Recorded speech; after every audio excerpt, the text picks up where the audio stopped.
Welcome to the Get Out Swim podcast, where we discuss all aspects of competitive swimming. I'm Seamus T. Quinn, and I'm a former Division I swimmer and current college and age group swim coach. Today, I'm joined by head coach of Georgetown University men's and women's swimming and diving program, Jack Leavitt. Jack is in his 8th season with the Hoyas. Since joining back in June of 2016, he has led his men's program to capturing back-to-back Big East Conference titles, while the women's team has also recorded 3 runner-up finishes. Throughout Jack's tenure, there have been well over 100 student athletes earning all Big East honors, and over 250 have been named to the Big East All-Academic Team. Prior to Georgetown, Jack spent 3 years as the head coach of the California Institute of Technology men's and women's swimming and diving programs. While there, the program increased win totals and points earned and the SCIAC conference in each of his 3 seasons, while breaking 31 school records, guiding the first female conference champion in school history, and having 2 student athletes post NCAA B-Cut standards. Prior to his appointment with the Caltech program, Leavitt served as the assistant coach at several institutions, including the United States Military Academy, Harvard University, and NYU. Jack was also no slouch as a swimmer. A 4-year standout in the pool at Seton Hall University, Jack broke 3 school records and won the Big East title in the 100-yard backstroke in 2005. He served as a 2-year team captain and was selected MVP of the Seton Hall men's swimming team as a junior. This was a really fun conversation. Jack is someone who is very approachable, is willing to share some of his own experiences to help young coaches today, and is very passionate about continuing to raise the bar each year for his Hoyas men's and women's team. One thing I really admired about Jack throughout our conversation was his recognition for the people he surrounded himself with. As a young coach, he acted on his curiosity and closely observed his head coaches. And when embracing the transition to becoming his own head coach, he brought in the right assistants to help his programs thrive.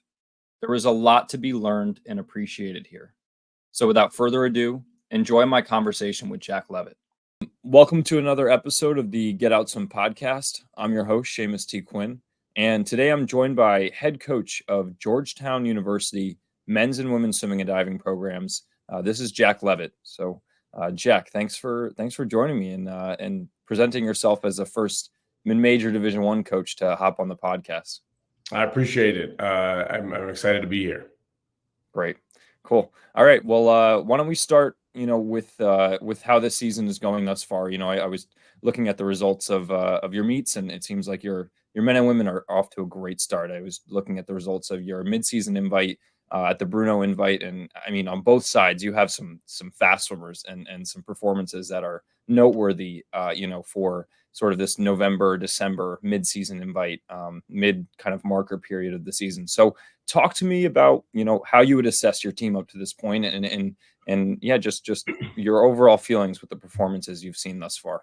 Yeah, I think this season, to be honest, I was not expecting to swim as well as we did at our Brown invite. We didn't really rest a whole lot. We basically just took our lifts away that week and was just going to suit up and see how we did. And they performed really well, which in retrospect made a lot of sense based on the work that we had done leading up to that. I was really, really proud of the work that they had put in.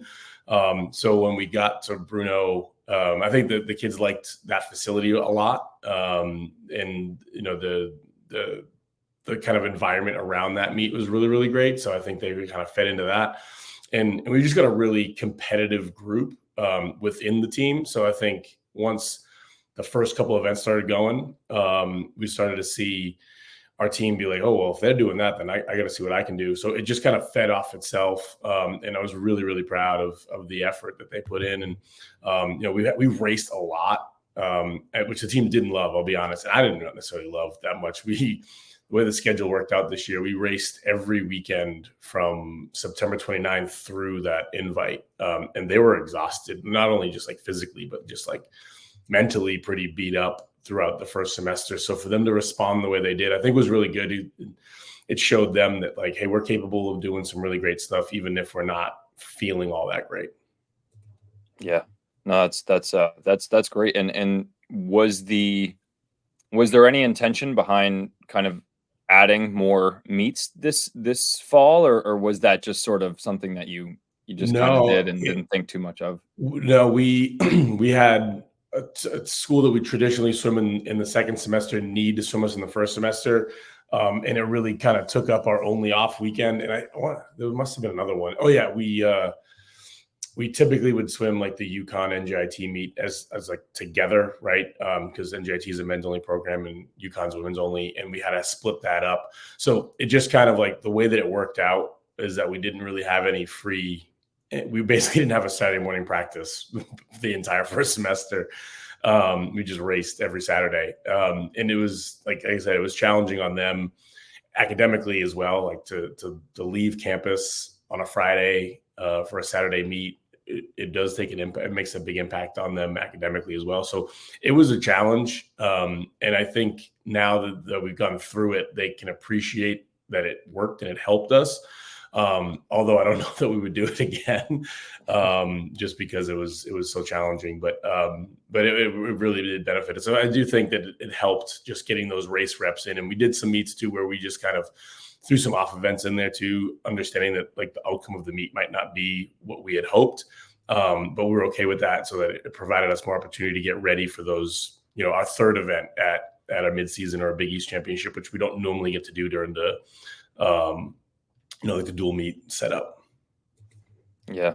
Yeah. And I can imagine like I don't know, added meets this fall semester. I mean, it just provides more race reps for your swimmers ultimately. So I can imagine that being a good boost for your swimmers' confidence, especially, seeing the results at the Bruno invite and being like, okay, maybe we surprised ourselves a little bit here with, all the racing we've done up to this point. Yeah. So that's pretty cool. And one of those meets, that you have in that fall semester is the Battle at the Burr. And so I was researching a little bit about this meet. I had heard of it last year and remember reading an article. I believe it might have been on SwimSwam or some news outlet. But so talk to me about the significance of this sort of newly introduced meet, Battle at the Burr, hosted by Howard University. Yeah.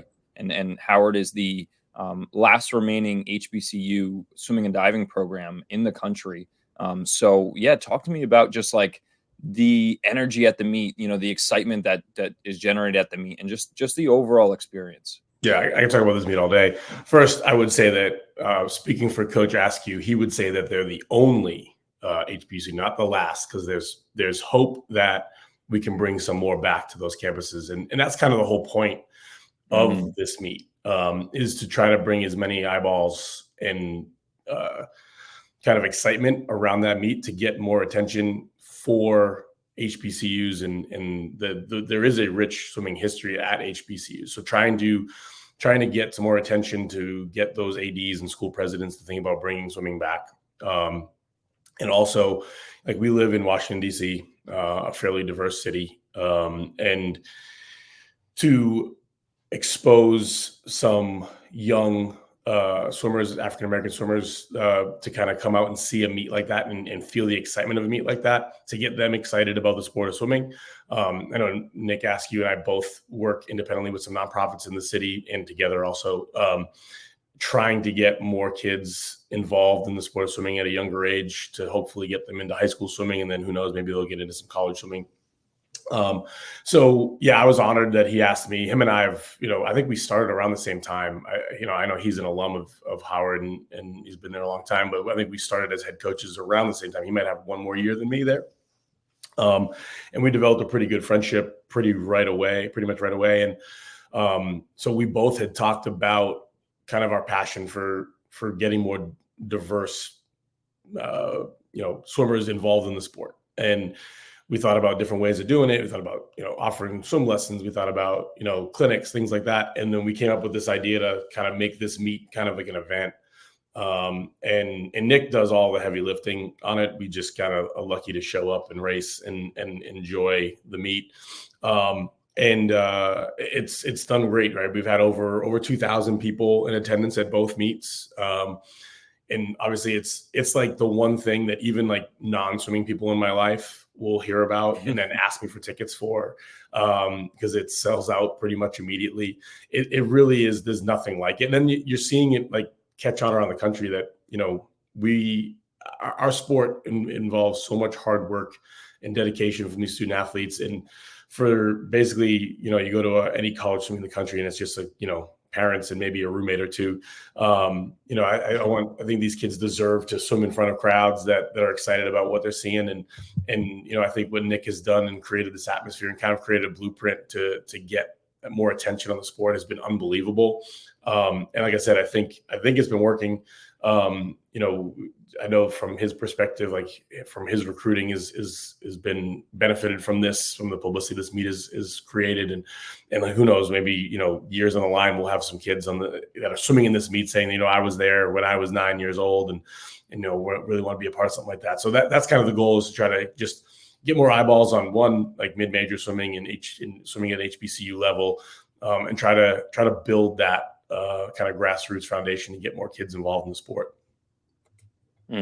Yeah, no, I love it. I love just many things that you mentioned there. Kind of one, just this not being the last remaining HBCU, but right now the only, and hopefully, this can just a meet like this and discourse around it can spark more, interest in trying to, just build more swimming and diving programs back within HBCUs and in other schools, at large. So I think that's tremendous. And certainly you and Coach Nick over at Howard just collaborating on something like this. I think that shows the power of, relationships within coaches and kind of sharing like-minded, just goals and principles on swimming and in life. So I think that's tremendous. And yeah, I've seen videos and it just seems like this high energy, sold out, packed meet. And unlike anything we see in swimming, like you said, a typical swim meet might involve, while the swimmers and divers have put in all this hard work to showcase their sort of talent or whatever it is, you might have, a couple people show up, maybe their roommate and a friend of their roommates, and then, some parents. Right. And so just to fill out an event like that, have a DJ, on the pool deck, bringing the energy, it being loud, it being exciting. I think more inventive ideas like that will bring attention to swimming. And like you said, and their pool's set up perfectly for it too. Like the stands are basically a big U shape right above, like basically I could like reach up and like touch the stand. So it's like they're right on top of you. So you feel, and it was funny because I think our meet pre-Battle at the Burr was just like our straight up head up dual meet against them. I want to say it was our first meet back after COVID, right? We didn't have a season that year. And the energy, like I could feel it. It felt like a championship meet. Like when the last turn on the medley relay hit, like you could feel how loud it was. And I was like, man, this is unbelievable. And I told him that day, I go, we're never having this meet at our pool. Like we're only ever swimming here because we can't recreate that, like with the stands and like how packed they can get it. And I was like, we'll always swim you guys here because I think it's so beneficial for both teams to kind of be in that environment and like race in that environment, because like we're both two teams trying to compete for a conference championship and like feed off that energy. And there's no other meet that we have on our schedule that kind of recreates what that's going to be like from a championship standpoint. Yeah. Great point. Great point. And will you and Nick just make this a tradition at this point? Like this is going to be forever. Yeah. Awesome. So this was technically Battle of the Burr 2, where, I'm sure Nick has already started planning for 3. We've, like the first year, we had Katie Miley be an honorary coach for us, and he had Maritza McClendon. And then she came back this year with Cullen Jones. So it just kind of gotten bigger and bigger and more attention, and just kind of get some heavy hitters of the sport to kind of show up and support it. I think it just gets more attention for the meet. And it's gotten, I think it's sold out in less than 2 hours this year, which is like unbelievable. Yeah. Wow. Yeah. That's incredible. Getting, the likes of Olympians, such as those that you mentioned, and Katie and Cullen, that's incredible. I think, that shows the power of just, people coming together in the sport of swimming, especially swimming. I mean, it's a small community at the end of the day, like, in relative to a sport like basketball or baseball or whatever it could be. So I think that's tremendous. That's great. Yeah. Well, good. And so I wanted to ask, kind of going back in time a little bit with your swim journey and just how it all started for you. Talk to me about that. Like, what was your segue into the sport of swimming? What led you to get involved in the sport of swimming? Growing up and yeah, just tell me about sort of your experience. Yeah. I can talk about this a lot because it was not something that was like really supposed to happen, really, I guess.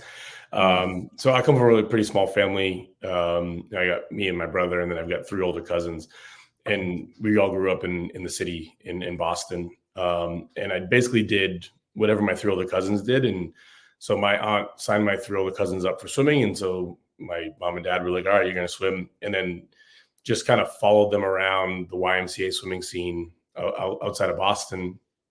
And I did that along with every other sport, right? I played basketball, I played baseball. To be honest, I think I love baseball. Love playing baseball. My dad was a baseball coach, high school baseball coach, Legion baseball coach. So baseball was like the primary thing. I think when I hit, I don't know what age, probably like 13 or 14 is when people started telling my parents that like, hey, he's pretty good. Like he could probably do something with this. And so then we kind of made some decisions to try a different team that was a bit more competitive. It was a lot further away from my house. My parents really had to sacrifice quite a bit. It was like the closest pool that they trained out of was like a good 45, 50 minutes from my house, which made it really, really challenging. But it was the best thing that ever happened because it really did kind of, feed my passion for the sport and like right at the right time. Because I was probably like a 3-day-a-week practice person up until I was like 14 years old. And then when I joined this team, it was like, all right, we're going to really give this a shot. And it was the first time somebody told me like, you could use this to go to college. And I was like, oh, well, that's great. No one in my family really had in my immediate family had really gone on and done that. So it was something that was really important to them and to me. So it was really just about like, all right, we're going to use this as a tool to kind of get out of Massachusetts and try to explore the world a little bit and get to college.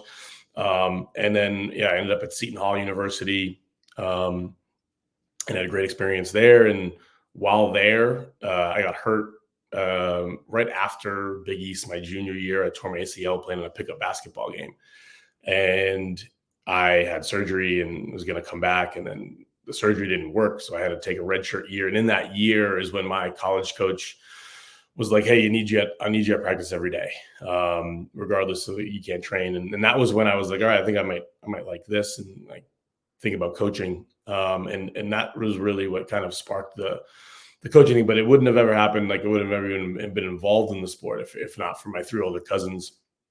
And then Kevin Terrell, who was my club coach, and Brian Cameron, my club coaches back in Massachusetts with YMCA of the North Shore. And then, Kevin became such a mentor to me, still is a mentor to me. He's now the head coach at Harvard for the men. But yeah, it was just kind of a bunch of, at no point did it ever feel like it was almost like my choice. It was like it was supposed to happen this way. Even the coaching part of it, like getting hurt and then, finding it accidentally as a passion and what I want to do for my career. And then even along the way, like just so much guidance of like, hey, this position might be really good for you. You might want to think about this. And every decision I made was just like such a village mindset of trying to help me get to where I'm at now. So, yeah, it's been great. The sport is, I joked, I was talking to a guy on the team about this the other day where I was like, most of my relationships are because of the sport. Most of the places I've been able to travel have been because of the sport, right? The places that I've had the opportunity to live have been because of the sport. So like, it's really, it's been the best thing that ever happened to me, right? And it's allowed me so much opportunity from an education standpoint and travel and relationships. So it's there's really nothing like it, and I'm grateful for all of it. Yeah.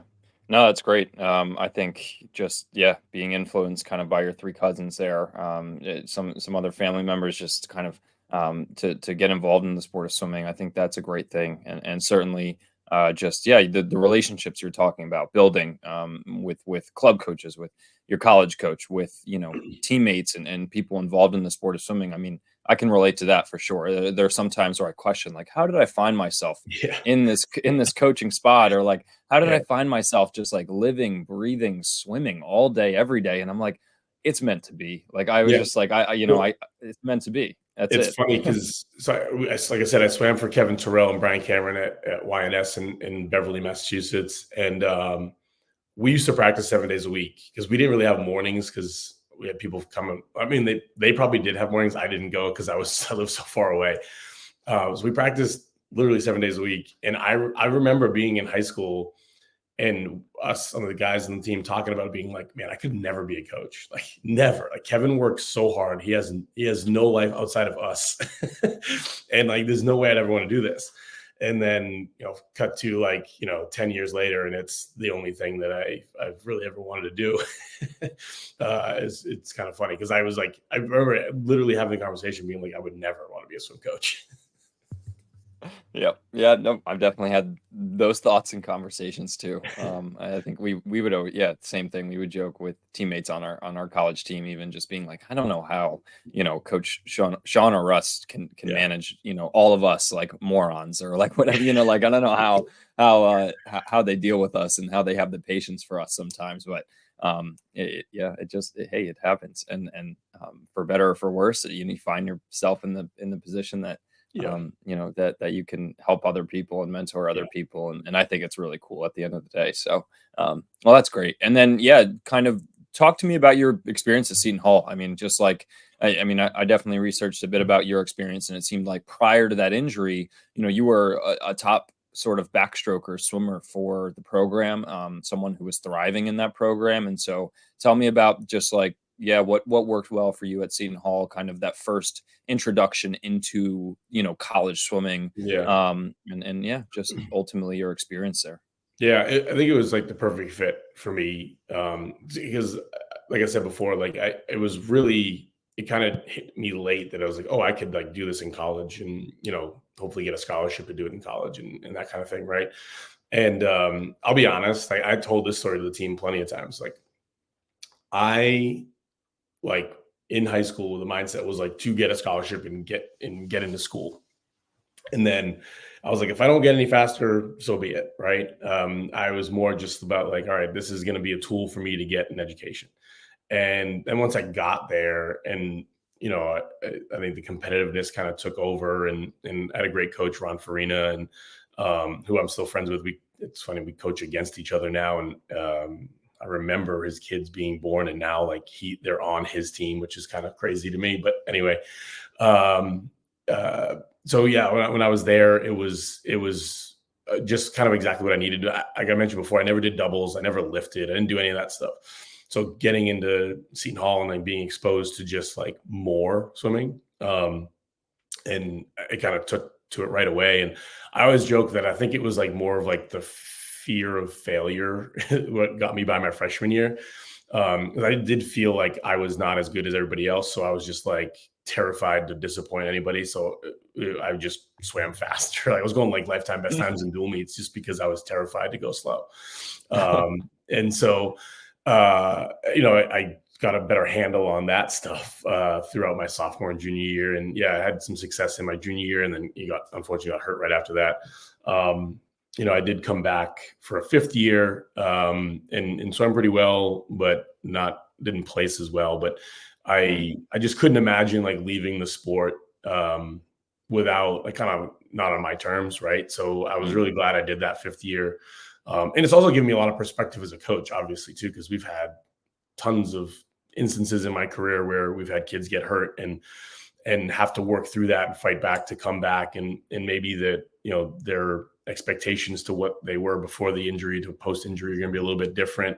So I think it's helped me as a coach as well, kind of give that perspective to be able to kind of talk through some of those tough conversations about kind of how we progress from an injury and things like that. So I'm actually grateful for it. One, because of that perspective it gave me, but also it kind of started me on this path as a coach. So My time at Seton Hall was phenomenal. It's kind of weird now that I'm in a conference that we compete against them, and and my job is now to try to beat them. So it is kind of funny to go back there, and like a lot of memories come back and things like that. But it's been great, and it's funny. My college roommate Andrew is the assistant coach on their staff, so Wow. still feel really, really connected to that program and those kids. And it was life changing for me. Some lifelong relationships, and like I said, started me on the path that I'm on now. Yeah. Yeah. No, I mean, isn't it a wild thing how, something like that, an ACL injury, Yeah, and sort of having your senior year, you just kind of like thrown by the wayside because of the surgery and from a performance standpoint. But like you look back in retrospect, it's like, this is the greatest thing that could best have thing that ever happened to me. happened. Yeah, It's wild. I'm only kind of shedding light on that too because I can relate in the sense where my junior year suffered a knee injury that was kind of a conundrum, and I only got surgery on it this summer, and it took about 6 orthopedics to figure out what was wrong, but I ended up being a meniscus issue that needed a repair, and so my entire senior year, I just it was a COVID year to begin with, but also like just couldn't find myself coming to grips with like, this is really how it's going to end, like with an right, injury. But hey, that led to coaching opportunities to right. get involved with the local club, and then it all happened, and Yep. it made sense. So the injury forces you to think about your relationship with the sport outside of just mm, results, right? And it's like, well, why do I do this, and what do I like about it? What have I learned from it? And then once you think about that, the totality of it, because you're only ever thinking about like the next meet or what your goals are, and once you're right. not able to do that, it really does force you to think like, and some people like I've been in this situation where they're like, yeah, I don't think I love this. And it's like, hey, if you don't love it, then like it's not a sport to do if you don't love, right? And it's not a super fun. I always joke like, you don't play swimming, right? You can play soccer, you can play basketball, you don't play swimming. It's like not Mm, a fun sport inherently. So if you don't love a lot of the aspects around it, if you never actually like take a step back and think about those things as to what led you to this sport and led you to where you're at, and it's only about the results, then you're probably gonna like miss out on how great the sport is, and you'll figure it out later, probably, kind of what the lessons that you learn, things like that. So I think the injury thing really did give me an appreciation, and we talked about that during the COVID year too, right? Like it was the first time a lot of our kids had never just had the sport taken away, right? And mm, from that perspective, like not an injury, but something that was completely unrelated to anything that they could do. And so it was the first time a lot of them had to sit down and think about like, do I miss this? And like, do I love it? What do I love about it? What have I learned from it? Like, what am I hoping to get mm, out of it when I get the opportunity to come back, right? Because I think that really, like, even as a coach, right? I think it really like gave me a fresh perspective on how we can approach this in a real meaningful way. So injury and things like that are unfortunate, but I would say every obstacle is an opportunity, right? So you got to find the opportunity here to learn from and grow from any obstacle thrown your way from an injury standpoint. yeah. Yeah, no, great perspective, and like you said, it's an opportunity for self reflection, like you Yeah, said, during in the case of an injury, or in a case like when we had the pools, kind of, or I guess our seasons taken away from us to a degree with COVID and everything. Uh, Definitely a period of self reflection and asking that question, like what is my relationship with the sport, and it makes me even think like one thing I love that. My coach at Wesleyan University. I spent the last 2 years there as a graduate assistant, and the head coach there, Peter Salmon. He would always ask the question. We would have these kind of preseason goal meetings with each of our swimmers, which I loved. And he would ask the question, "What is your relationship with the sport of swimming?" And it yeah, would really simple question, but it would make swimmers open up about yeah, like so much more than just, oh, well, I want to go this time, or I yeah, really want to achieve this, standard. It was like, I love that question. yeah. What's your relationship with the sport? Because you have such a mix. It's a dynamic question, right? Yeah, at Georgetown, I think we stopped. Like we have the kids will probably still call them goal meetings, but I don't think we've had a traditional goal meeting in like 7 years, right? Mm, It's really just a conversation about the sport and like what your expectations are and like how we're going to go about it. It's the same thing. It's like, okay, especially at a program like ours, right? We're 60 plus athletes, male, female, non-scholarship mid-major, right? So my whole thing in coaching, and I think has really served me well at the schools that I've been at, is kind of meeting kids where they're at, right? And then assessing the goals and expectations from there. So by having that question, like, what's the relationship like, right? It kind of leads you to the path of like, all right, this is how I'm going to communicate to this person. This is how I'm going to help this person achieve their goals, or this is how they take criticism, or whatever it is, right? It just kind of like helps you kind of navigate that process, because it's not going to be the same for everybody. The expectation can't be the same for every single kid in your program. So having those conversations, as opposed to sitting down there and being like, all right, my goal is to go, 44-2 in the 100 free. It's like, well, cool, great. Well, I'm much more interested in like, do you just want to do that because it's a school record? How are we going to do it? Like, what is going to help us get to that point, as opposed to just like, the results-based stuff. So those conversations have replaced our traditional goal meetings for quite a while now. So glad to hear that I'm not crazy by doing that, because Coach Solomon was a legend. Mm. Yeah, no, but I think it's great. Like you're kind of alluding to the idea. It's like we gotta look at the steps to get there. Like it's a process-oriented sport. Like, hence, this isn't a game. We're going to be working hard day in and day out. And, you're going to have to step up on those blocks and perform, but it's going to take a multitude of steps to like get to where that 44-2 can come to reality. So it's always good to have those goals, tape them up on your wall, kind of seep them into your subconscious somewhere. But like, we gotta get in all of these, various steps and work within our sport to get there. Right. So, well, that's great. And so, talk to me about your introduction into coaching. Like you said, you kind of discovered coaching could be a great path for you, kind of throughout that injury and working through that injury. But what was that intro into, collegiate coaching like? I researched that sort of you started at NYU in the Division III ranks, at, the high level, school that NYU is, and then later moved to the Boston area, worked for some clubs in that area, as well as Harvard University. So yeah, talk to me about those initial experiences, what maybe you gained from those experiences to make you want to continue to pursue this. So I came back for that 5th year. I still had graduated. So I was taking master's classes, and then an alum of the swim program at Seton Hall helped me get an internship at this public relations agency. So I was kind of like working during the day in between practices, the PR agency. And then as soon as Big East ended, I got a full-time job. And so I knew that I kind of wanted to coach, but I didn't think I wanted to be a college coach. I thought I'd have to like have a 9-to-5 and then like help a club or high school team at night. And that was kind of my intention. And then I was at the PR job.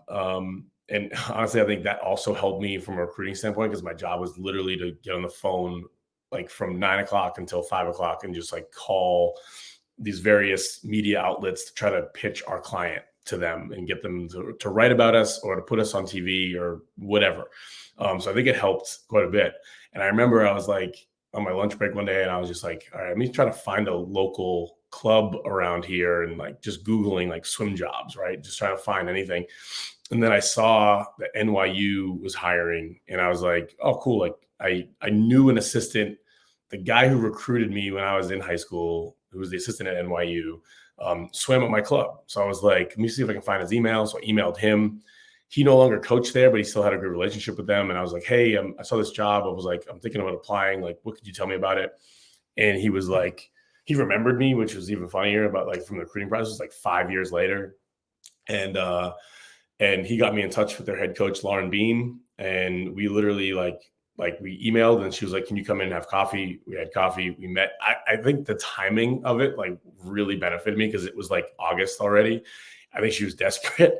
So she hired this like unexperienced person who just had like a lot of passion. And she was like, all right, it's a full-time job, but you have to quit your other job. And I was like, done, deal. Like, fine, I can do this for a living. Like, great. So yeah, started at NYU with her. She was the best. I quickly realized a couple things. One, I knew nothing about what my coach's day-to-day was like. The idea that I had in my head of what a swim coach did to what the actual reality of what that was could not have been further apart. And she really taught me a lot about kind of like the season structure and how to, season plan and write workout, all these different things that I was just like, did not think a whole lot about as a swimmer. I always joke that I think I was good at swimming because I could like take direction well. I did not think about the bigger picture all that much. And then two, I learned that the D3 level was like a really good fit for me. Like I really valued the balance between like, all three aspects of your life, right? Your athletic, your academic, and then your social life. And so I realized then I was like, man, I think I would have really benefited swimming at this level. So then I was really bought into the kind of the overall mission.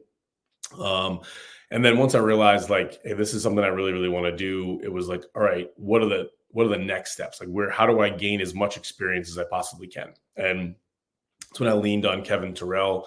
At the time, he was still the Virgin Islands national team coach. And we had talked about kind of like what my career path would be. And like, I think those 2 years at NYU realized like I never really aspired to be like working at a major Power 5 or anything like that. Like I said, I really like the balance aspect. Not to say that those programs don't have that. I'm not saying that, but the things that I really liked about NYU, I was like, this is the kind of student athlete I really like to coach. And so we talked about kind of what that path would look like, almost like reverse engineering it, right? If I want to be the head coach at like a place like Georgetown, how do I gain the experience to get that job? And so we talked about what that would look like. And then like serendipitous, he got hired to be the assistant coach for the men at Harvard. And he was like, hey, we need a volunteer. And there's a club program. It used to be called the Squids. I think you're from the area. So I don't know if you remember the Squids. They used to train out of Brown and Harvard. And when I got there, the Brown site had shut down. So it was just the Harvard group. He's like, hey, we need a head coach for that. And you can volunteer here. You do that for 2 years, and then you can leave and go on and take that experience and go somewhere else. So I went up there with him, did that. I look back at that time as like, I can't believe that I did all that. I would have morning practice with the club from like 5 to 6:30. Then I'd be on deck with the college team from 6:30 to 8:30. And then the college team would come back at 2:30. And then I'd be on deck with the club team from like 4:30 to 8:30. And that was like every day. And I look back on those in that time, and I ended up doing it for 3 years because we kind of merged with some other teams, became Crimson Aquatics, and that club started to grow. And we were leading into an Olympic year, and we had a bunch of kids on the club that qualified. So it was like, it made sense to stick out that third year till 2012 trials. And it was the best. Like I would say, like that was my master's, right, in coaching. It was just like learning so much. I from the volunteering from the college standpoint, I work for Tim Murphy and Kevin, and I don't know if you could probably like ask anybody that swam on that team, like they probably didn't even recognize me or know that I was even there. I was just like learning, like I was just listening. I wasn't actively like coaching really anybody. This Tim just is an incredible coach and like just had a handle on everything, that I was just like, all right, I'm just going to follow him around the pool deck and like listen to what he's saying and why he's saying it. And so that was really, really beneficial. And then after that, I was there at West Point for 1 year, which is an unbelievable experience. I still watch the results of that meet the other night. I don't know any of those kids. That was it was over 10 years ago I was there, but I still feel the same passion. I was there for 1 season, and I still feel that same passion for the Army Navy swim meet. Like I'm still a part of the staff. It's a place that really kind of gets hold of you, and you have a greater appreciation for what those kids are doing and much bigger picture, right, for what they're going to do once they graduate. And then so after that, I felt I was ready for a head coaching position. Kind of got lucky with the Caltech position. And again, it was like, it made sense, right? It was D3 head coach, kind of like what I was planning on doing. I gained experience at schools like Harvard and NYU and West Point. So like, I knew that like from an academic standpoint, I knew how to communicate with a kid like that. And I ended up working there for 3 years under Betsy Mitchell, who was the AD, still the AD there, who's another great mentor to me.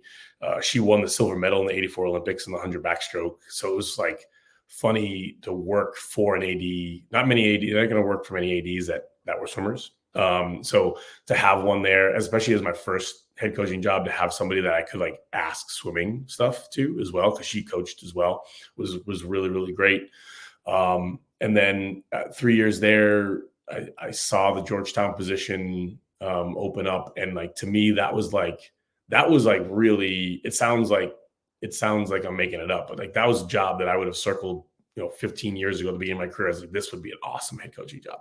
I love the Big East. I swam in the Big East. I grew up in Boston, back in, the Big East heyday. I have a lot of passion for the conference, and I care quite a bit about it. And I coached like highly academic. I joke that I've only coached at schools that I could not have gotten into with my grades out of high school. And I've been really lucky to do that. But with Georgetown, it was like, it felt like it was the perfect fit. I really, really, really wanted that job. And yeah, I've been here for 8 years now. So it's all worked out.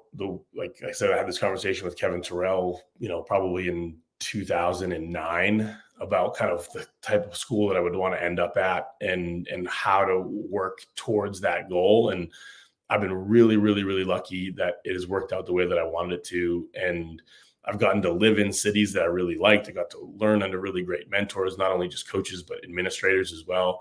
I've worked with really thoughtful swimmers, right? Kids that have the right perspective about the sport, that understand kind of where it fits in their life. So it's been amazing. I could not have asked for anything better in my career. I'm truly, truly lucky to be where I'm at. Mm. That was Yeah, no, I mean, no, but it was great. I liked you taking us through the journey. It's a cool journey at that, and I like listening to how coaches get from point A to point B. So that's great. And I want to backtrack a little bit. So coming back to your time in Boston when you were balancing, kind of head coaching this club and then also trying to help out the college team and learn from the college team as an aspiring college coach. What was it like? Kind of managing both, I would say, in the sense where, you're working with club swimmers.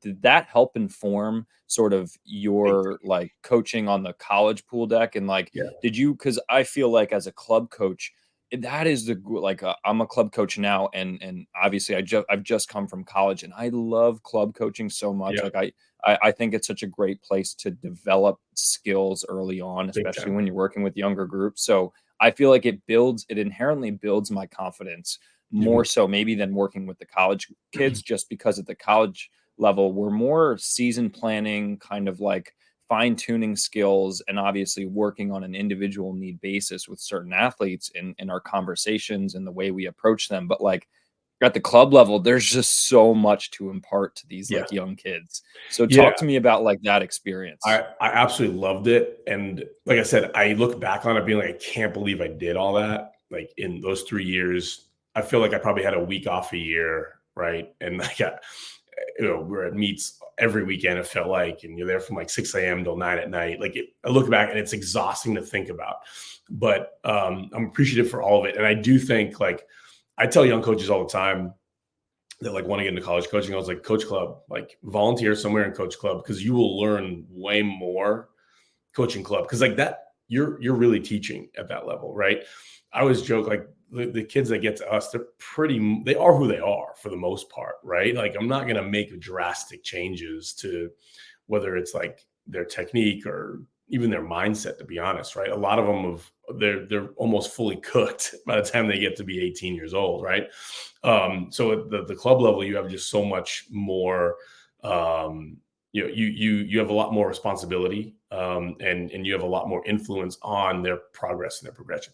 What's really cool right now, so those 3 years I was at Harvard, we had, I think at the end, we were like almost like 250, 300 kids, 6 to 18 years old. Two of those swimmers are now on my team at Georgetown, right? So Sammy Hagberg and John McEachern are both juniors on my team right now, and I coached them both when they were like 8 or 9 years old. And it's funny, I found pictures from those days a couple weeks ago, and I was texting them and their moms. It was really funny, but so yeah, I think that part of my life was really, really important, and it did help. And never mind like the ability to like break stuff down and teach and like think long-term and bigger picture. Because in college, like we're thinking about that season like a lot, right? It's just like, all right, we're going to swim fast in November. We're going to swim fast in February. When you're a club coach, you have the opportunity to kind of like, think a little bit more long-term, right? It's not just about what's happening in that season.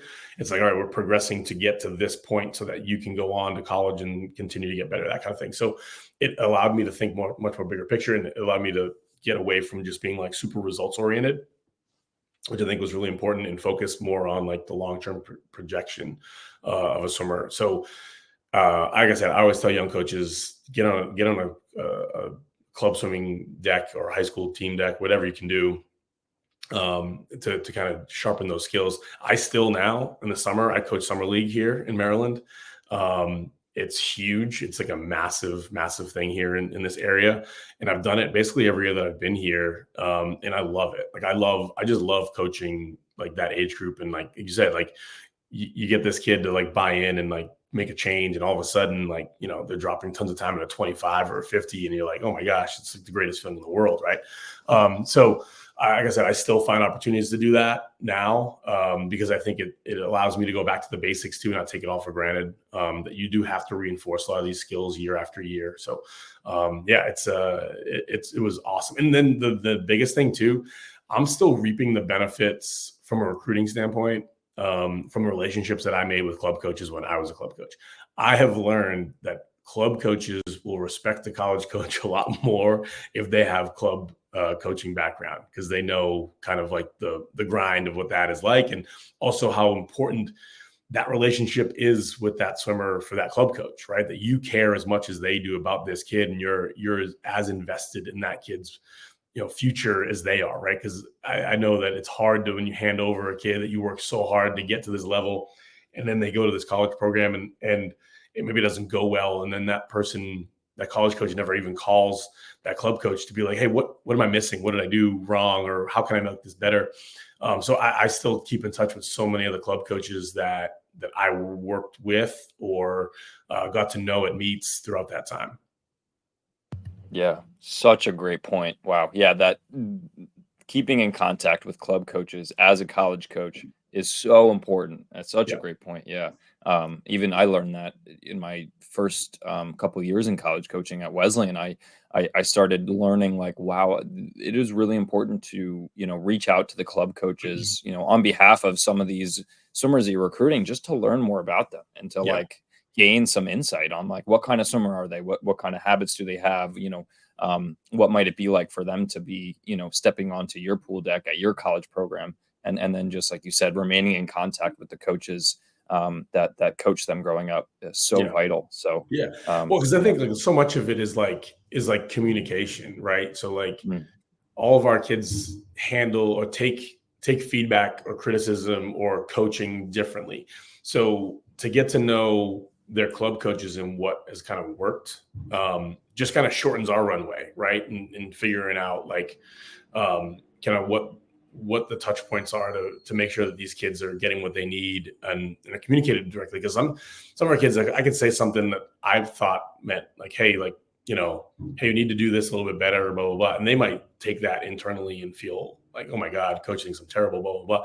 And it's not the intention. So like a lot of times I've just learned a lot, like never mind from a training perspective, but just like, hey, when you communicate with this kid, keep these 3 things in mind, or they really respond well to positive reinforcement, or whatever it is, right? And it just helps me, connect with that kid quicker, because what we don't want to have happen is like, especially for a freshman, like first semester freshman, right?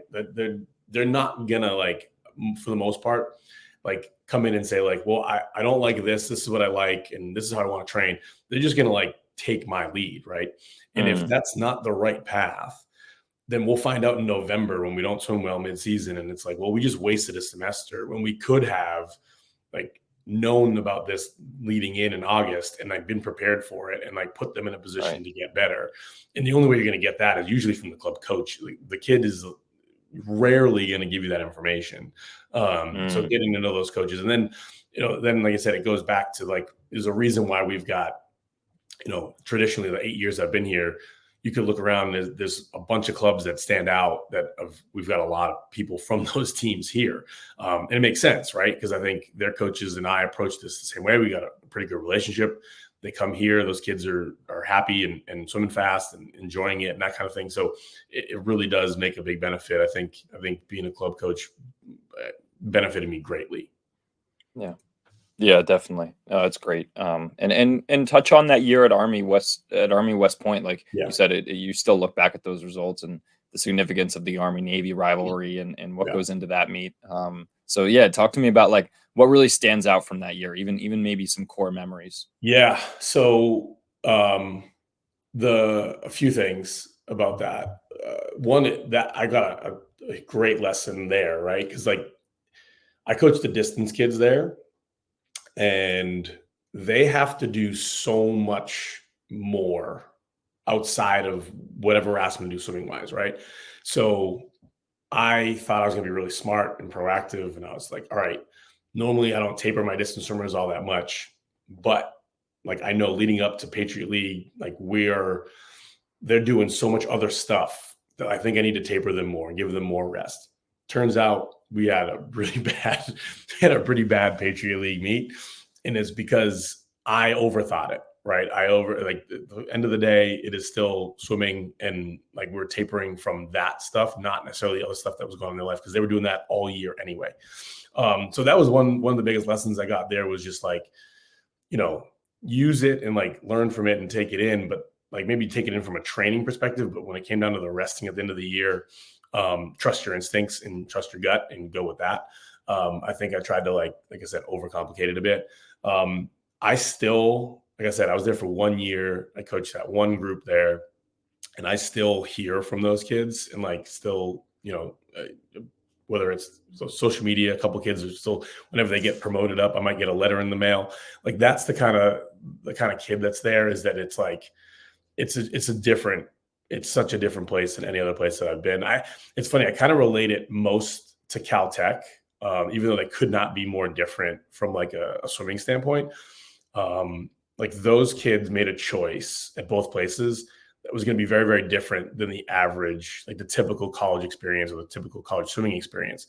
The kids at Caltech, you're talking about a school of about 850 kids, 900 kids, only focusing on engineering, math, and science. Like it's a really unique place. And at West Point, those kids are making a choice that is very, very specific as well, right? It's like, I want to serve my country and I want to swim, but I want to go on. I have all these other aspirations beyond that. So it's very like similar in terms of like the kind of mindset going in. They're looking for something different than what 95% of the kids are looking for out of high school. So I think both those, like it helped me at both places. But yeah, at West Point, I mean, I was part of a really great staff. We had a big staff, which is the first time in my career that I had that, which was really good for me. Cause I think, coming into there, even though I had my own group and Coach Wender allowed me to like a complete autonomy on that, it was really great for me to be able to just like bounce ideas off other coaches and get an idea of like, hey, what do you think of this? And especially at a place like that, it's like, how do you think the kids will take this? How will they handle that? If I ask them to do this on these days, how does that work in the structure of their week from a military standpoint, like in terms of like their PT and all that stuff, right? So there's some things that stick out about that place that were like really made me think harder about the why than anything else. Some good, like I said, and some bad. The taper there for that Patriot was probably not the best, but it really did force me to think about some of the why behind what we're doing a little bit more than any other place that I've been. And it was a really, really phenomenal experience. Like the people at that place are really, truly remarkable. And it made me really proud, to be able to coach there for that 1 year. Yeah. Yeah. I mean, I like your point about like with, working with student athletes at a place like Army West Point or even Caltech for that matter. Like you have to realize as a coach, okay, they're here for a bigger purpose in a sense where, their daily lives are very structured or very Yeah. rigid. And, swimming might just be that break in the day for them. And Right. that happens at a lot of, universities and colleges for that matter, but like especially at those institutions. Yeah. One thing I realized I didn't answer your question, but it's something that stood out to me. What was really, I remember, I'll never forget it. Like that place is very structured, right? And like you said, it's like their break from that. And that place is very hierarchical. I don't know if that's even the right word, but there's a hierarchy at that school, right? Of terms of like seniors, juniors, sophomores, freshmen, and like that determines like what you're allowed to do. Can you leave?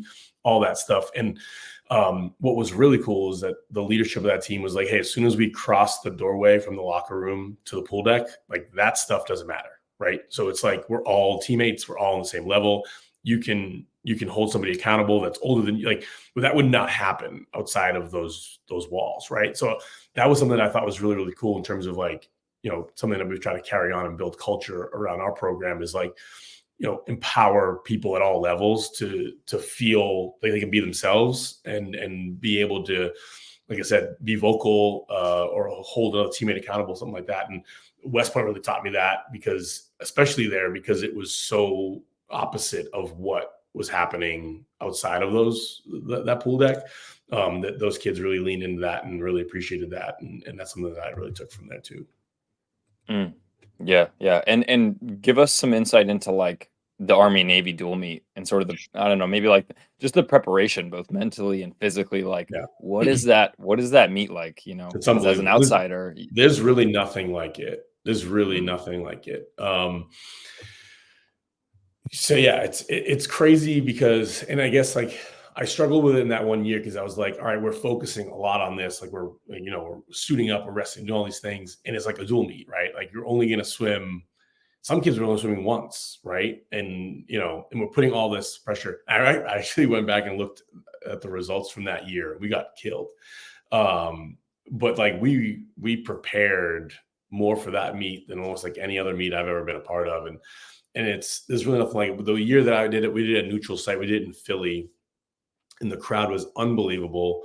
I think Rowdy Gaines was announcing the meet. Like, it's just like, there's nothing like it. And I never felt more like despair after a meet, after we lost. Cause like, you have to buy in. Like there's no half measures there, right? You have to buy in and be like, all right, we're going to win this. We're going to win this meet.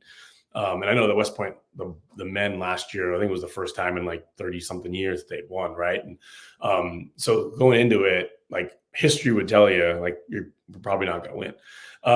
But like every single person on that roster leading into that meet was like, we're going to win. This is going to be the year we're going to do it. And there's really nothing like that when you get like full buy-in from that many people. Like it's really, truly incredible. And I've gotten to know the Navy staff really, really well too. I work Navy camps now. So like I have a great appreciation for those guys. And the UConn coach was the Navy assistant when I was the West Point assistant. So we get along really well too. So you can be friends across the pool deck.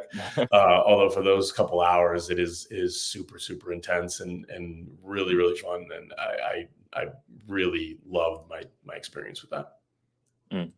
Yeah. No, I can imagine the intensity, like you said, on the pool deck during that type of meet. But I think, rivalries and just like competition like that makes for some great performances. It brings out the best in everybody, right? Like that's the thing about the sport is like you can, you can like trick yourself regardless of time of year or how you're feeling, to go a lot faster than you would expect to. Right. And that meet really did that. Like kids were going lifetime best times there in the dual meet. And it was unbelievable. Like it's the energy of that, which is, again, it kind of brings back to the Howard thing, right? It's different, but similar in the sense of like the energy of a meet like that can really bring out performance. And it just shows your kids and your team that like you're capable of doing more than what you've just expect of yourself from just a regular dual meet perspective. It needs to be kind of like pushed there from outside forces, but when you do have that, it really does bring out the best in your athletes, and it's a lot of fun. Yeah, no, absolutely. And tell me about the transition then, from assistant coach to now head coach? You're leading the charge at, an institution like Caltech, which again is very serious academically, and certainly a unique school for that matter, with the students that you're working with. So yeah, talk to me about like just that transition. Like now, what were some of the learning experiences of being there was at a the helm? lot. There was a lot. One, it probably helped a little bit that I came into Caltech as a head coach, but there was no position for an assistant. So I basically just kind of like did everything that I normally would do. Like I said, Coach Wender gave me a lot of autonomy over my distance group at West Point. So I felt like I had ownership and I felt really good about like being able to make decisions and plans. So like I felt good about that from a swimming standpoint. The other stuff that I just really didn't have any clue about, like managing a program, right? And that was certainly a challenge. Again, luckily I had a great boss and mentor, Betsy Mitchell, who really, and she knew, she's such a smart person. Like she got there and it was like hiring a bunch of new coaches at the time. And if you looked around, there was like a formula, right? It was a bunch of young coaches. It was their first time being a head coach. Because like at that school, I don't know how much you know about Caltech athletics, but like traditionally way back then, it was like, there wasn't a lot of winning going on, right? I don't think we won our first dual meet. Like we won our first dual meet like my second or third year. And it had been like the first dual meet win in the conference in like 30 years or something like that, right? So like it was freeing from that perspective because I was like, all right, I'm coming into this program. I think I can really make an impact and we can really only get better, right? We can only get better from here. And I had a boss who was super supportive, but also realistic and like would rein us in as these young first-time head coaches. Like I'm thinking back, like the relationships that I built there with like the baseball coach and the track coach and the soccer coach. We were all kind of in the same boat, like really eager young coaches that were like, all right, there's all these obstacles, don't care. Like we're going to figure out how to use this as an opportunity to make us better. And it was great. And it was funny because like when I left Caltech and got to Georgetown, some of the head coaches were like, hey, this place is really different. It's challenging to like recruit here and win here. And I was like, you have no idea. Like where I just came from to where I'm at now, like this is going to be a little bit easier.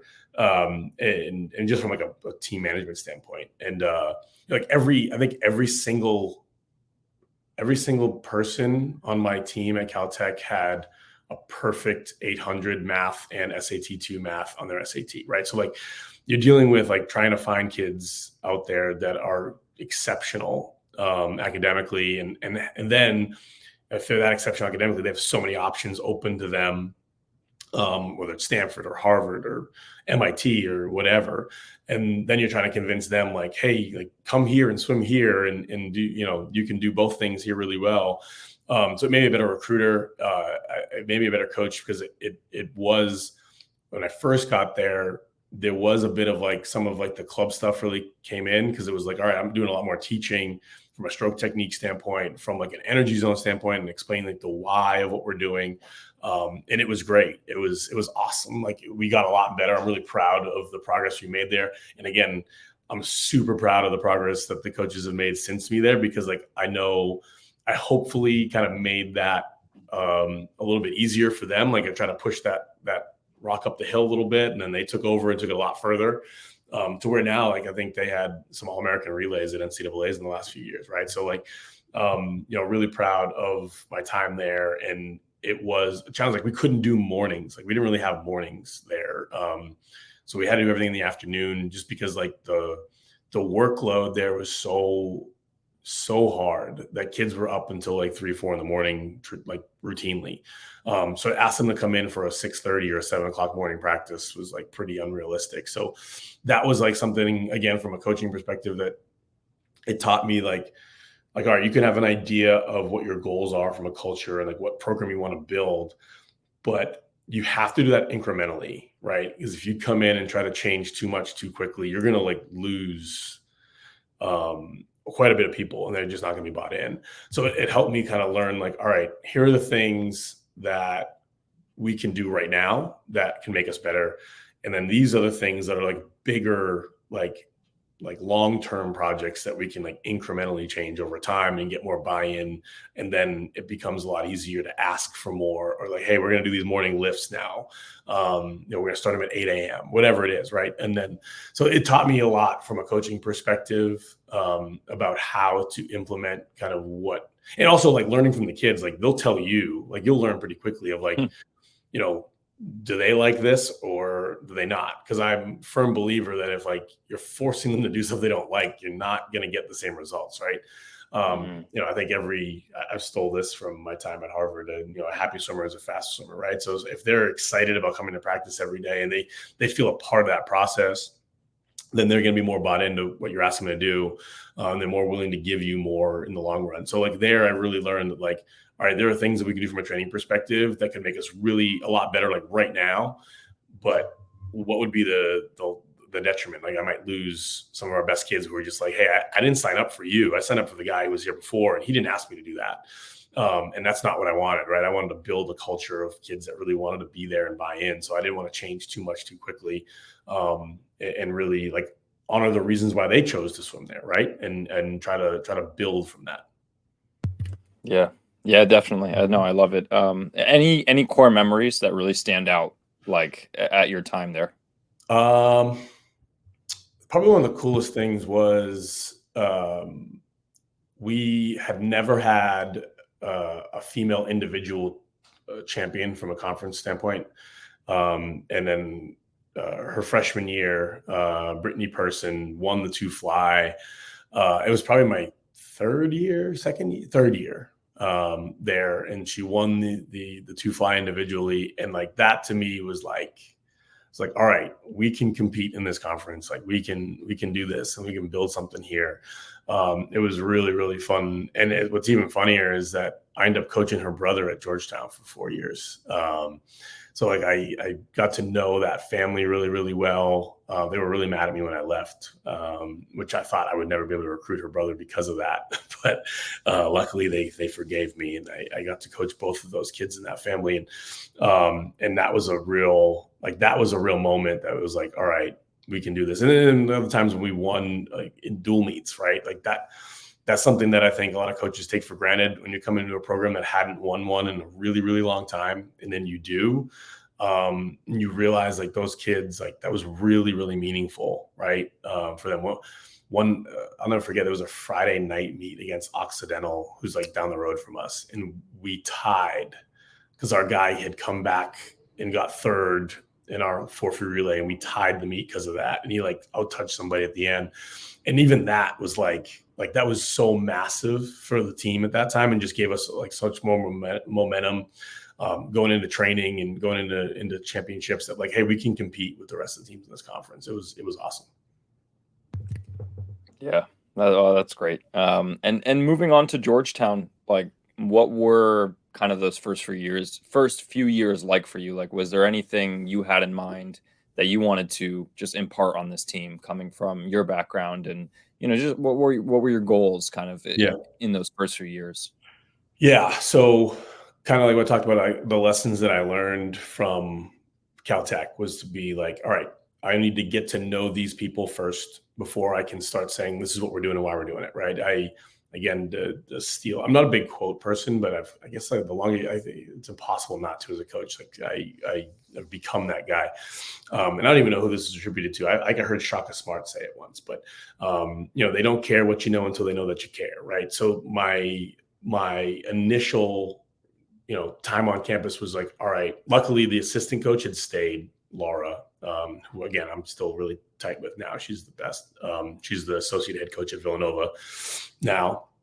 And so I had her as like, I could lean on and be like, hey, how do I talk to this kid? Or, hey, this kid seems like they're really not a big fan of me, and how can I connect with them? That kind of thing. And it was really great. I'm so grateful that she was here, because it helped kind of speed up that process of that connection piece. And once I got to know them, they got to know me. It was like, all right, these are the goals. Again, it goes back to like, these kids didn't sign up for me, right? They signed up for the previous guy, and then he made a decision to go somewhere else. And so I didn't want to change all this stuff really quickly, because one, they've been really successful, right? The men, and both men and women have finished second in the conference. I think like the 3 previous years. So I felt this like immense pressure to be like, all right, they've been knocking on the door, like we're gonna win one, right? So one thing I thought of was like, oh, we're gonna win one really quickly, and it took like, the guys, I think it took like until my 7th year here till we won one. Or no, sixth year, until we won one. But I remember those early days of just like, it was really just like we were like spending a lot of time out of the water, right? Getting to know each other and like they get to know me and me get to know them. And that was a huge, huge part of it. Like I would say I'm not a big team meeting guy, because I feel like if you're having lots of team meetings, it probably means like there's something wrong. But that first year was just like, it was really, really important to kind of get to know these kids and what their motivations were and what their goals were and what their expectations were. And then, allow them to know that like, hey, I'm invested in you and your success academically, and then what you want to do after this. And so letting them to know that like, I'm not just here to be like, hey, it's just about the swimming. I think that was really, really important, especially to a place like this, that, they could come up to me and say like, hey, I have to go to New York. I'm interviewing at this, I'm at Goldman Sachs, and like, I need to be gone for 2 days. It's like, well, yeah, of course you do. Because that's why you're here, right? That's why you come to a school like this. So for them to know that like I cared more than just about like winning meets and trying to be Big East champion, I think allowed for that connection piece to grow pretty organically and pretty quickly. And then as we started to recruit more classes, with that kind of in mind of like, these are well-rounded, really thoughtful, dynamic people that really care about this sport, but also have all these other passions and interests. And like, they can all coexist and we can succeed. I think it's really kind of led to the sustained success that we've had in the pool and from a culture standpoint. Yeah, no, I love it. I love how that first, few years, like you're really looking to build team culture and just like, I would say a relationship standpoint to build with you as the new coach coming in. Yeah. With I these know the thing athletes. I would say too is like the team is much more willing and likely to buy into something if it's coming from them, right? So like, I would say like, we always get this question in recruiting, like, well, do you guys do any team building and team bonding stuff? And I'm like, yeah, but like, I'm not the one leading it, right? Because it's like forced coach fun is the worst kind of fun, right? It's like, it's got to come from them. And so like early on, I remember just spending so much time with our seniors and our captains and being like, all right, like, this is a partnership here, right? Like our success is going to be because of like your leadership, right? So understanding like how to communicate to the whole team and like what was important. And like, even when there was stuff of like, hey, this is pretty important. This is like non-negotiable. Like, hey, whether it's like, we have to stay into the last day of final exams before going home for break or whatever, right? Like, those are the things that I needed. I needed the buy-in from the leadership to then relay that information to the rest of the team. And like, that stuff was really integral early on, was just like, those captains my first year were like huge for my success here. And for the relationships that I still have with those kids now. Yeah, no, great point. Leaning on leadership from, the captains on your team, or just kind of the buy-in from the team rather than it strictly coming from the coach. I think that's a great point. And yeah, so kind of within your training program, like what does a typical week look like for Georgetown, swimming and diving, and even more so, is there something within your training that you would consider like a game changer? Like, is there something where it could be as of late or even in the past, where you're just like, I really love drilling this with the swimmers? Yeah.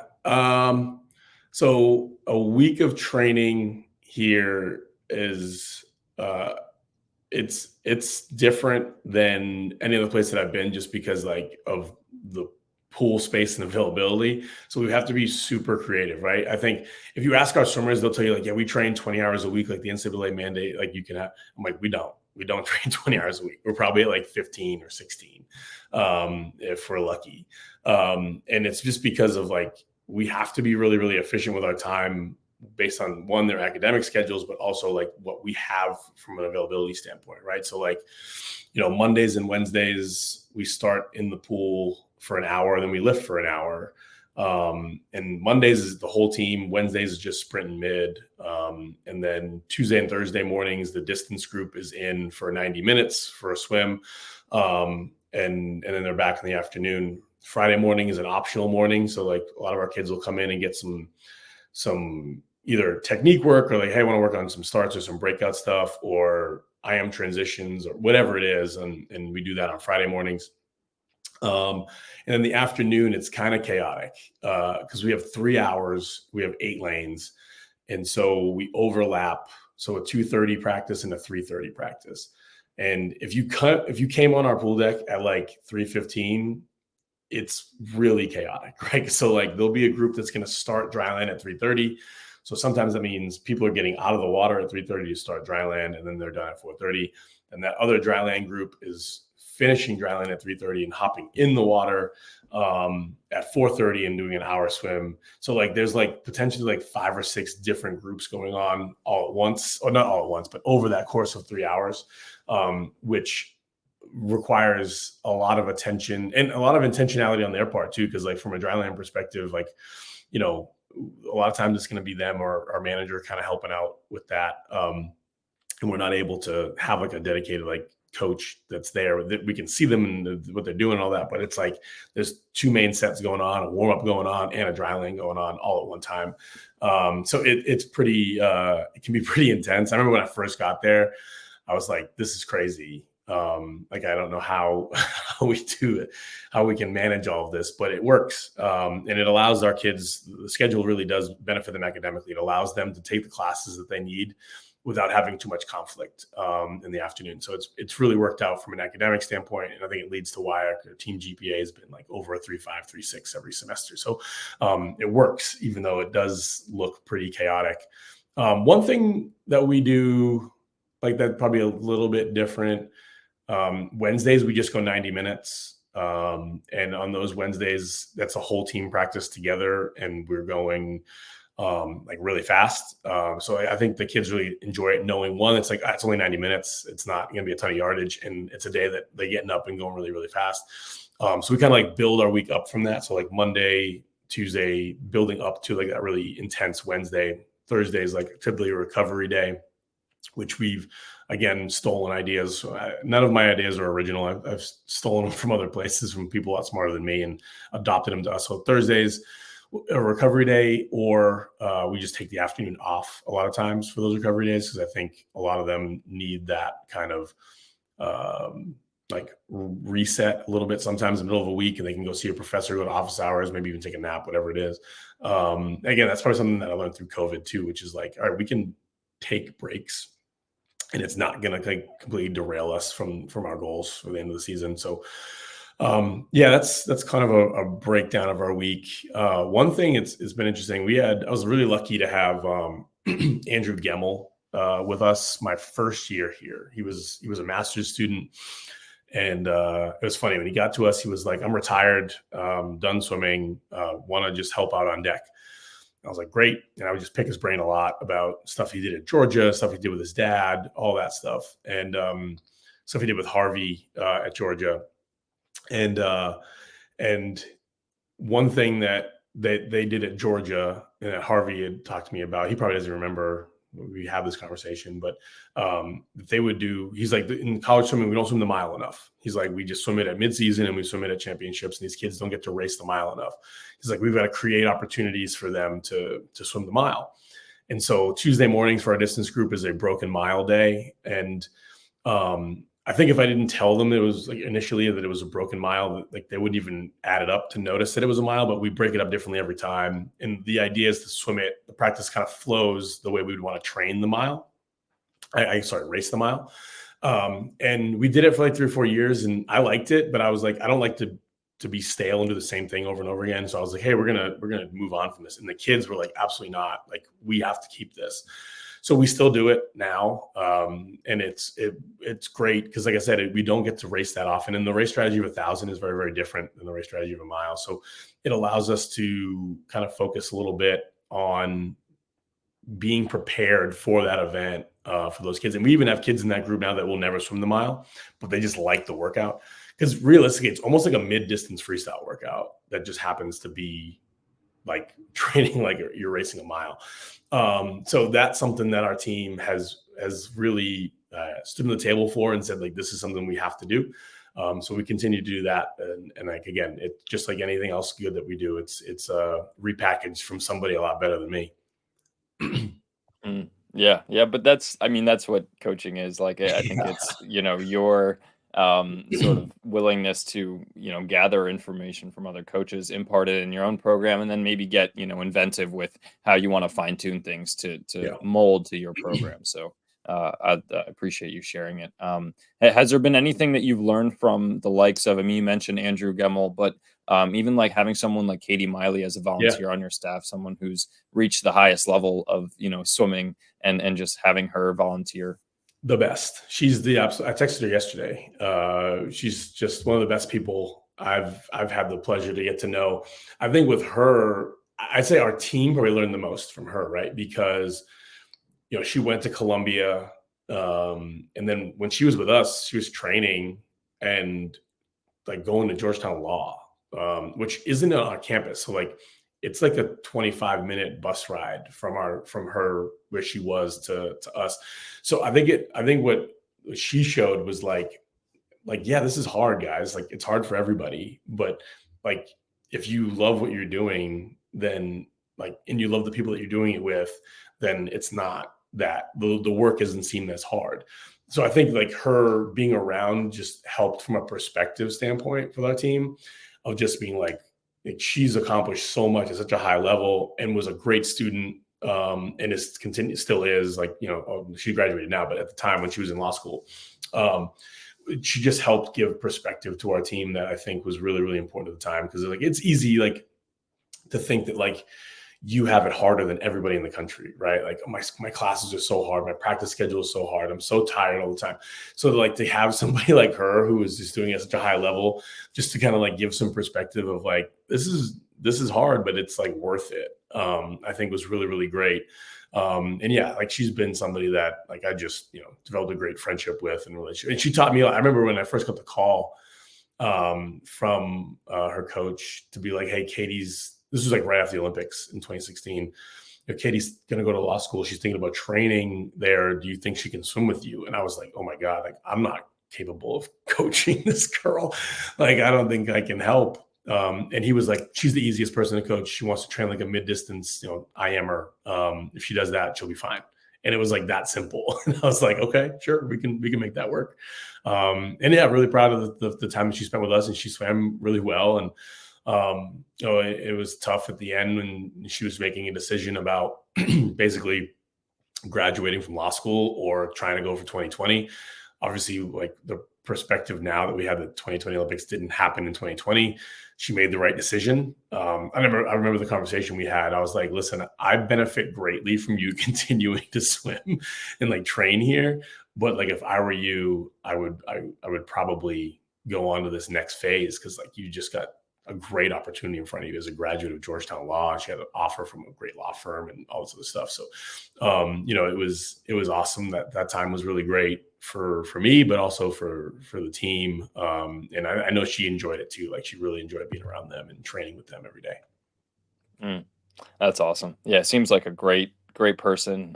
Just a great, like, kind of role model to have around for your athletes and for your team. And someone who, just can work hard, both, in the classroom, in her daily life, but then also in the pool, and just enjoy the experience. That's a really cool perspective. And certainly someone special to have around. So that's great. Yeah. I think, like, for the most part, it's all these kids, like, we tell them like, this is the last 4 years of your swimming career, right? Like, Katie extended it. And I think she'll even tell you, like, she said, when I did it, people were like, what are you doing? Like, you went to Columbia, like, why are you going pro in swimming? And then like, she made the right choice. But for a lot of these kids, like, it is going to be the end. And to realize, like, all right, this part of my life is important, but I also have to focus on these other things to help me get to that next phase is just as important. Yeah. Yeah, great point. Yeah. And I heard it was one of my podcasts with a student athlete. He was a swimmer at Bates, but he said something really cool. He's like, swimming taught me how to care. It taught me really how to care about, about more than just the sport. And I think that was kind of cool. And I'm sure that applies to Katie and just other athletes, certainly at Georgetown and elsewhere. So I thought that was cool. Well, okay. So wrapping up, a few more things. I just wanted to ask, like, what was the feeling to finally capture, like a Big East championship, and then repeat even more so? And like, well, what does that kind of mean for the program moving forward? Yeah. Is that sort of the expectation, or do you kind of like come in with a blank slate every year? Yeah. Talk me through that. So, this is a complicated answer, right? So I will tell you that I did not enjoy the first one as much as I should have, right? Because I think I told you, I felt we should have won earlier than that. So the first one, I regret it now, not winning. I regret the feeling that I had. That it was just relief, right? That like, oh, we finally did it. And it was funny because I got to know this high school basketball coach in DC that works at the same school as my wife, and they had won their first state championship in that same year. And we were talking, and he's like, "Oh my God, how much fun was that?" Like, blah blah blah. And I was like, to be honest, man, I was just like so relieved that we did it. And he's like, "You messed up." He's like, "That's not how you should you should celebrate winning, especially the first time." And I was like, he's absolutely right. So the second one was probably more enjoyment there because like I had the better perspective of like, all right, this is the last. I tell the kids all the time, like, we're not going to be judged on the last 4 days of our season. Like, that's not going to determine whether or not like we were successful or not. And I didn't practice that myself, right? So that second year, last year, I enjoyed that process a lot more. And the meet was just as close, right? Like we won by 9.5 points the first time and won by 11 points the second time, right? So like it wasn't like I could like sit back and be like, "Oh, we got this in the bag, guys." Like it was a battle all the way to the end. But I definitely like was in the moment more present for the second one than I was for the first one because I was just felt, like I said, relief. But it is something that we talked about, every year. It's like a quarter of the team is gone, a quarter of the team is new. Like every year I always say there's no defense in the sport of swimming in general, right? You can't stop the person next to you from doing what they're going to do. Like all you can do is your best. So then there's no title defense either, right? It's not like it's ours to defend. That doesn't exist. Like we can't defend it at all, especially because, like I said, a quarter of the team is brand new anyway, right? So like a quarter of this team has never been on this journey. So like it's like a brand new thing every single time, and we're on our third different assistant coach in this path too. So like it's like a newer staff, and so every year is a bit different, which I actually think is really great because like you don't want to go into a thing like we have to like hold this thing that is not ours, right? It's every year is brand new. What's great about our conference is like it's pretty balanced and really competitive. So I think on day one, there's a bunch of teams that walk into that pool deck being like, we're going to win this thing. So it brings out the best in your athletes. But yeah, I think our team and our leadership does a good job of our seniors doing a good job of making sure that we're focused on what we've done now and not, there's no carryover from the year before. Like there's lessons to learn about, the emotional ups and downs of the meet and like staying level. Cause like every year something goes wrong, right? Something's not going to go exactly right. Somebody might DQ in prelims or somebody might get hurt or sick, or we can weather those storms and still be okay. So I think there's things that you can take from year to year from like lesson standpoint, but in terms of like the mindset of, every year is brand new. Every year is different. How we approach the season is different. What we're doing from a training perspective and focus this year has been different. So every year is trying to be a little bit different so that we can be best prepared to just be at our best for those last 4 days. Yeah, definitely. No, I appreciate the insight into like the mixed feelings with how you kind of, I don't know, just embrace like the first championship. And I think it's a good message for other coaches to hear that because, like you said, this is all supposed to be fun.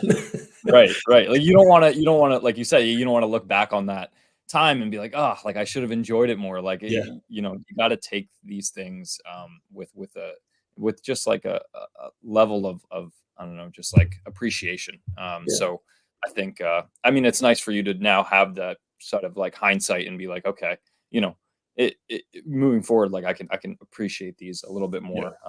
And that's kind of par for the course. It's natural. You have a certain maybe expectation, and it's like almost relief rather than the excitement. And right. it I makes think this sense. happens when you set goals, and then it might take you a long time to get there, that you just feel like, oh, finally. And there's no like Right. moment of like joy in that. Right. It's just like, oh, I finally did what I thought I was supposed to do 5 years ago or 2 years ago.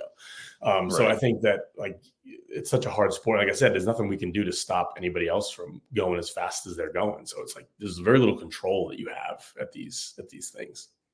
Yeah, no, for sure.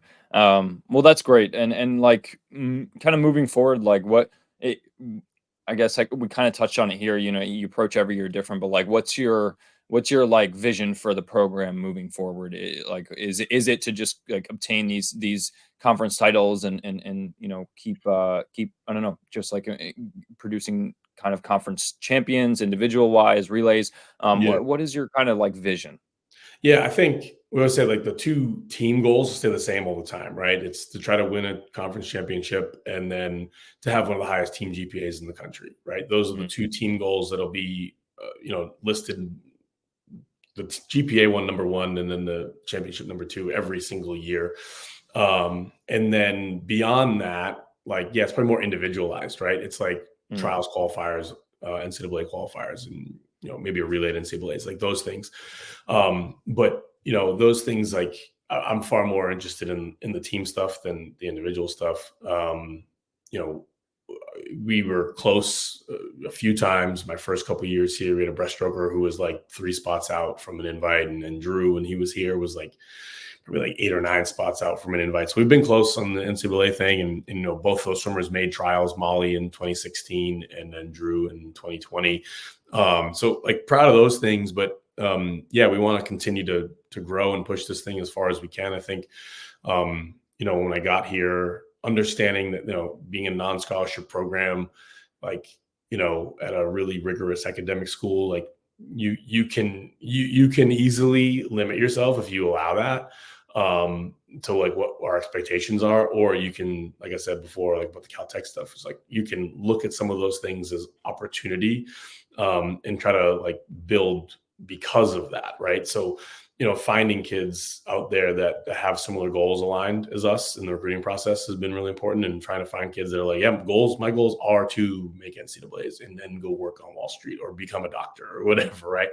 I know that obviously those kids are out there. There's a lot of them in college swimming right now. So just trying to find those kids and try to build our program from that standpoint. Yeah, love it. Are there Olympic trial kind of hopefuls for your team this year, or people that have already made it, or like nobody's made it yet. Georgetown We got a couple going into people that meet? we got a couple people on the bubble there that we just don't get the opportunity to race long course as much. We were going to go to the Navy meet. They had a long course time trial on Friday, and we had a bunch of kids that were interested, and then they all had finals Friday and then Saturday morning. So it wasn't something we could really do. So it's just finding the opportunity to do it has been more challenging than anything else. So I do think we have some kids that are capable of it, but it's just trying to find those opportunities to give them the shot, especially at a time where we can feel like, all right, we're giving this our best opportunity to do it, because it's gotten fast. It's like so much faster than it ever has been. Yeah. Right. So finding those opportunities and giving it a fair shot has been a bit more challenging than years past, but we're going to keep looking for opportunities this spring to race in long course and try to get more people qualified for that meet. Yeah. I'm sure it'd be an exciting year, the first year at Indy and that atmosphere. I've kind of thought about how cool it would be to. I really want to go. I was like, I want to be working. I don't want to go as a spectator. Yeah, right. Like, can we please just have some qualifiers? Yeah. That's great. All right. Well, final question. As par for the course with the name of the podcast, but are you a fan of get out swims? And if so, do you have any memories of any favorite get out swims? I am a fan of get out swims, usually at the beginning of the year.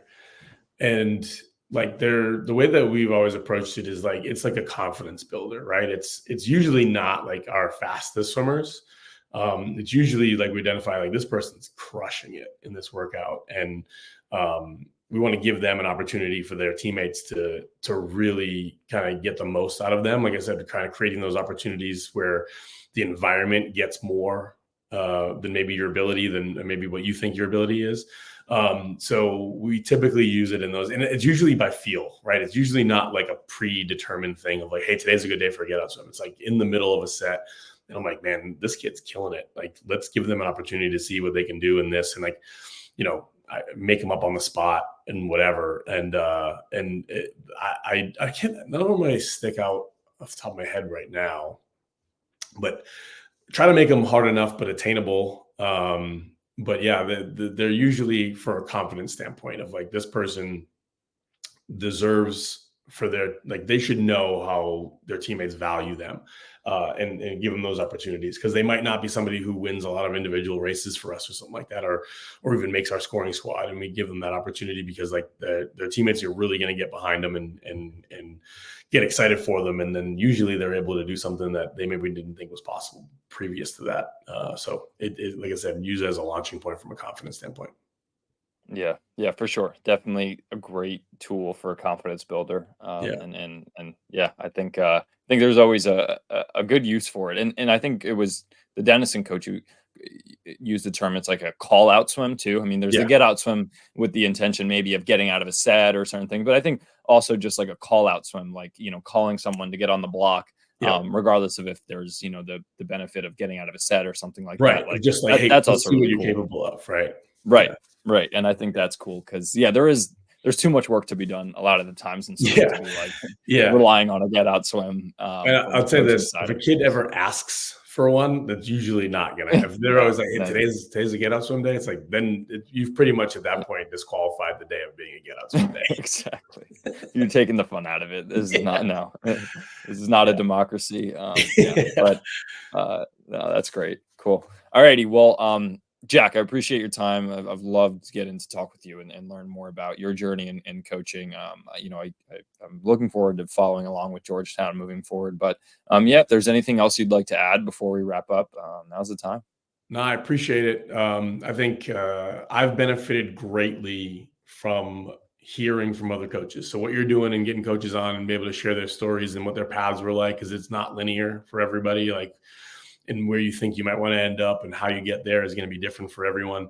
For young coaches out there that like listen to this, and hopefully some of the things I said can resonate and help. And I'm pretty available too. So if there's anybody out there that ever wanted to, chat further about anything that we've talked about here today, I'm more than happy to do so.